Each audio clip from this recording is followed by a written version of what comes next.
Chief, and you're watching I Have Something to Say. Today we're at Hikari. It's down in the Northern Liberty section of Philadelphia, and we're enjoying some really good sushi.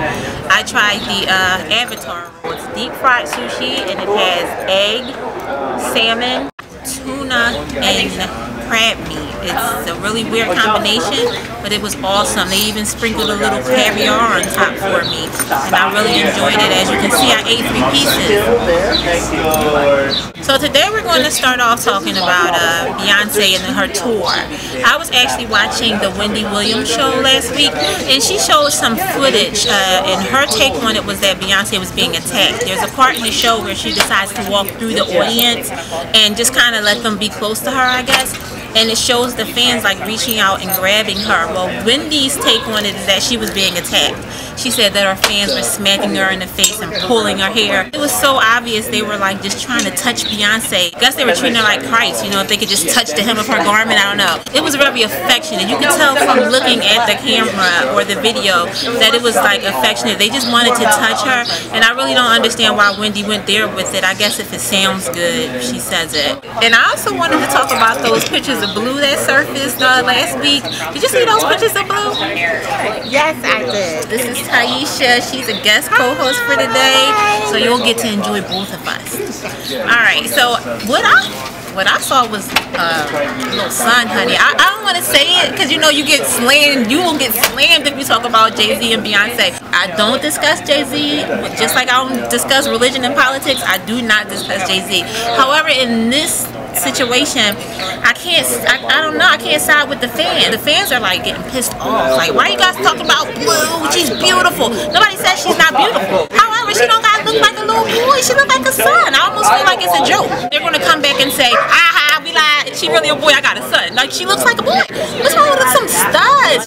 I would have to disagree because I just believe that we're playing into what the typical, you know, I guess urban or people with money child is supposed to look like. I just think she's comfortable. They have her cute all the time. I wouldn't necessarily say she looks like a boy because she don't have earrings, but different cultures, which clearly they're the same as us, but different people just believe that you pierce the earrings because that's what you're referring to. Yeah. Later on because that's something you can do special with your child. So I don't think she would have to rush and do things like that, but maybe she can get like headbands or bows. Would that be sufficient for you? Do something with that hair, honey. Did you see the hair? Taisha, what you think about the hair? I mean, or she getting tips from Gwyneth? Just go. Watch and run. Watch and run. No, you can't watch and run with us. She's going to be mad. When she gets older, she's not going to understand why y'all got her running around looking like that. If you remember, Beyonce didn't have good hair days in the beginning either. So maybe she just didn't have it. No shade, because B's my girl. Yeah. But, I mean, I don't know. She's still a little girl, so. They had Tim's on it one day. There wasn't no snow on the ground or nothing. They from Brooklyn, son. Son. So we're going to move on and talk about the Real Housewives of Atlanta's reunion show, the 3rd installment. The main thing that I remember and what stayed with me was Porsha's little moment. And when she was like at a level 10 yelling at us, you know what I mean? I wanted to say that, good, go ahead Porsha, get your stuff off your chest. But I was confused because I didn't know who Porsha was talking to. Was she trying to plead her case to the ladies? Was she screaming because Cordell wasn't there and she wanted them to hear her? One moment she's telling them, you know, respect my marriage, and then the next moment she's saying, yeah, but I want to be just like y'all. I want both, honey.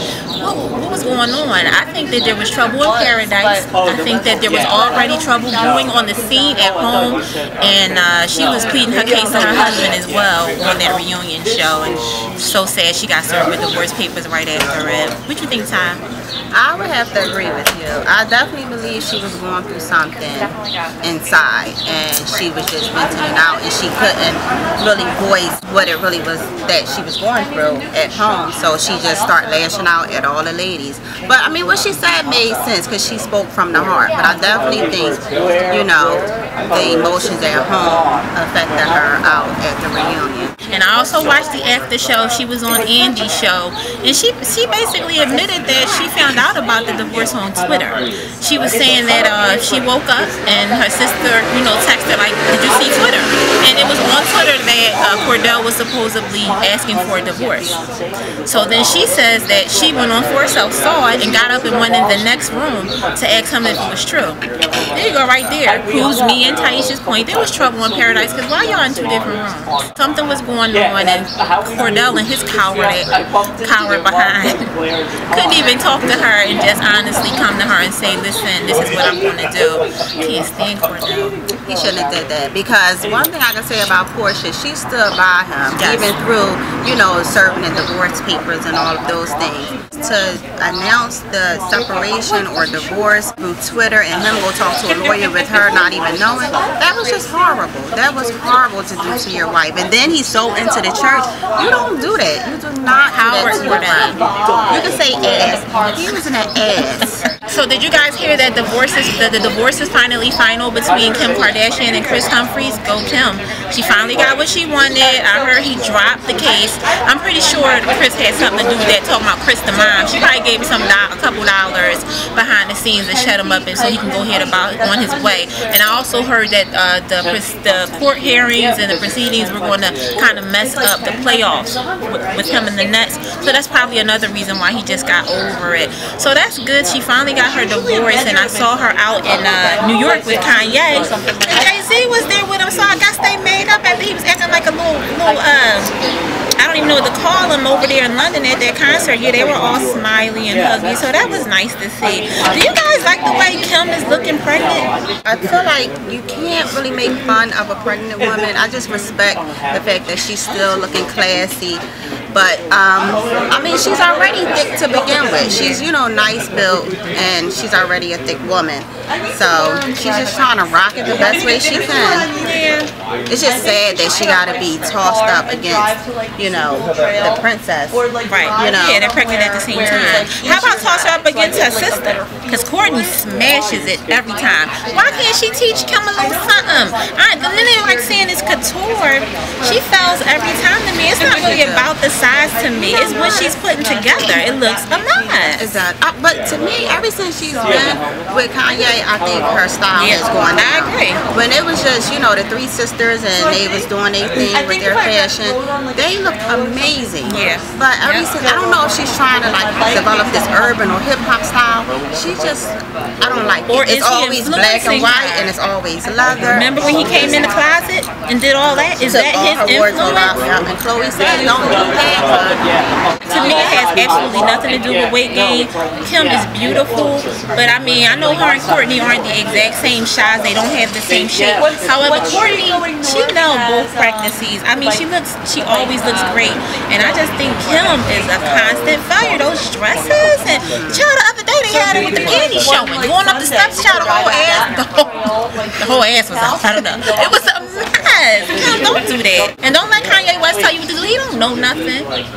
Tired of him too. You about to be the next one to get the fingers, honey. Don't play that. But that just goes to show that it's Kim. It's Kanye, styling her, because when he was with Amber Rose shut it down every time they stepped out the house. I mean, red carpets. We wasn't even paying attention to what Kanye had on. It was all about Amber.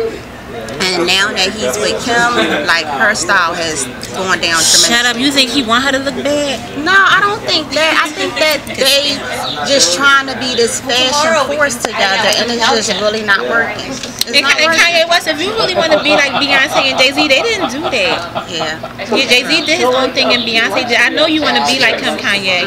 I know you're kind. You have referenced that. Yeah, I know you're kind. And lastly, we wanted to talk about the movie 42. It's the baseball pitcher that is about Jackie Robinson's life, and we actually saw it together, and we kind of both loved it, and I fell in love with the star. It's my new boyfriend. I I think he is so decent. I want to meet him. Chadwick Boseman. All right. I love the story. I really love the story. I wish that we could have took, you know, some of the kids just because it was a little educational as well to see, you know, the struggles of Jackie Robinson and how he overcame them. But I think it was a really great movie because they also, you know, made it appealing to all ages, you know.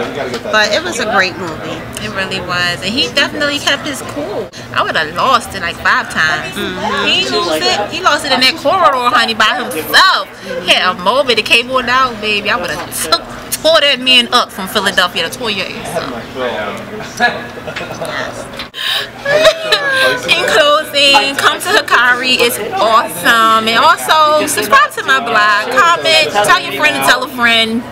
Do me a favor and do that.